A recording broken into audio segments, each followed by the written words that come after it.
कहीं मैं एक कहानी पढ़ता था कि एक संत अपने शिष्य के साथ जा रहे थे।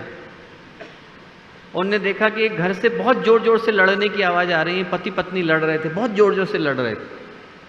तो शिष्य जो है, वो लोग जंगल में रहा करते थे, पहली बार नगर की ओर आगमन हुआ था। उसने अपने गुरु से पूछा, उसने कहा गुरुदेव एक बात बताइए, ये पति पत्नी बगल में बैठे हैं एक दूसरे के, एकदम अगल बगल बैठे हैं, फिर इतनी जोर जोर से बातें क्यों कर रहे हैं? आराम से तो बात कर सकते हैं। एक दूसरे के बगल में बैठे हैं और जोर जोर से बातें कर रहे हैं, ऐसा क्यों है?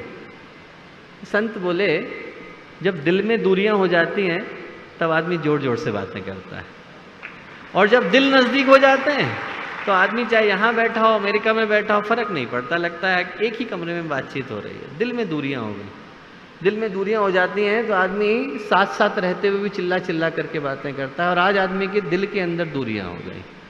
और इसको बदलने के लिए दोस्तों, वैसे तो गुरुदेव ने बहुत सारी बातें बताई, पर उसमें से मुझे लगता है कि 2 बातें काम की। एक तो ये कि हमें लोगों को सच्चाई और अच्छाई याद दिलाने की आवश्यकता है। गुरुदेव ने सारी बातें जो बताई इतनी मूल्यवान हैं। आज के परिप्रेक्ष्य में ये बात महत्वपूर्ण हो जाती है कि हम लोगों को उनकी सच्चाई और अच्छाई याद दिलाएं। सच्चाई क्या है? सच्चाई ये है कि लोग सपनों की दुनिया में रहकर अपनों को भूल गए।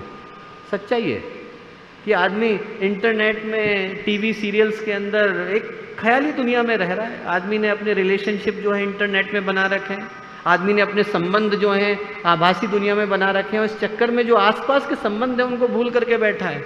उसे याद दिलाने की आवश्यकता है कि भैया तुझे फेसबुक पर 10,000 लाइक मिल जाए, इसका मतलब ये नहीं है कि जीवन में कष्ट आएगा तो ये लोग तेरी हेल्प के लिए आएंगे। इनमें से कोई नहीं आने वाला। वो माता पिता आएंगे, वो भाई बहन आएंगे, वो दोस्त आएंगे जो तेरे साथ रहते हैं। सच्चाई याद दिलाने की आवश्यकता है और अच्छाई याद दिलाने की आवश्यकता है।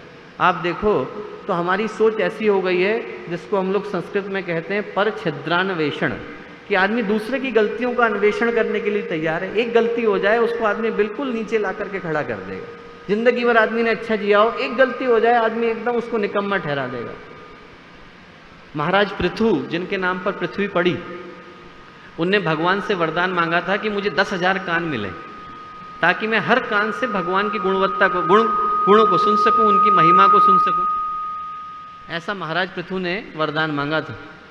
और आज व्यक्ति 10,000 कान मांगता है क्या कि 10,000 बुराइयां सुन सकूं, इसकी भी पता चल जाए, उसकी भी पता चल जाए। तो दोस्तों, ऐसे में लोगों को दूसरे की अच्छाई याद दिलाने की आवश्यकता है। मेरे एक मित्र थे, मेरे साथ लंदन में डॉक्टर थे, और वो जो है अपना सब कुछ छोड़ करके अफ्रीका चले गए। तो अफ्रीका में उन्होंने 1 साल गुजारा, कबीलों के अंदर समाज सेवा के उद्देश्य से गए थे। तो जब वो लौटा, मेरा मित्र था, तो मैंने उससे पूछा कि क्या सबसे स्ट्राइकिंग बात क्या रही, सबसे अच्छा अनुभव क्या है? बोले मेरे सामने जो सबसे बढ़िया अनुभव था, बोले तब का है जब मेरे सामने एक व्यक्ति ने चोरी कर ली, तो थोड़ा सा सामान चुरा लिया एक कबीले में से। हम लोग रह रहे थे, बोले उस कबीले में से उसने थोड़ा सा सामान चुरा लिया। और बोले जो उनका सजा देने का तरीका था वो बहुत अच्छा था। मैंने कहा क्या सजा दी उनने? बोले कबीले के लोग उस व्यक्ति को पकड़ करके कबीले के मध्य में ले गए, बीच कबीले में खड़ा कर दिया, और जितने कबीले के लोग थे उसको घेर करके खड़े हो गए और उसको याद दिलाने लगे कि तूने मेरे साथ क्या अच्छा किया है।